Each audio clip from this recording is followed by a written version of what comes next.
Hey, welcome to Prayer Before Work. I'm glad you're here. And before this day gets going, let's slow it down for just a few minutes and bring it to God. And this one today is about the people you work alongside. So let's read some scripture and then we'll pray. So we're going to be in Ecclesiastes 4, verses 9 and 10, where it reads, "Two are better than one, because they have a good return for their labor. If either of them falls down, one can help the other up. But pity anyone who falls and has no one to help them up." So the preacher here is making a simple and practical case for doing life and work together. You get a better return. You get mutual support and plus a safety net when things go wrong. And then there's that last line about pity anyone who falls alone. Now, there's a real sadness in that image, I think. Isolation is not strength. It's just loneliness.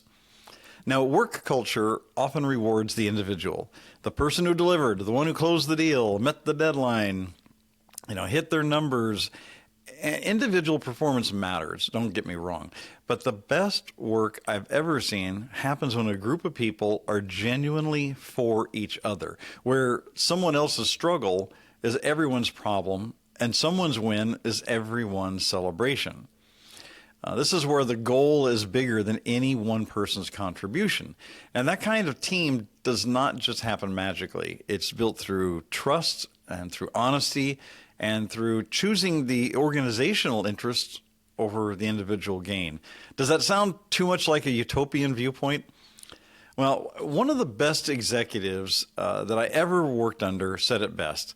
He said, "A company is nothing more than a group of people who come together with a common goal and vision." And there's a lot of truth in that, even in a big company. So who on your team do you need to show up for a little more fully today?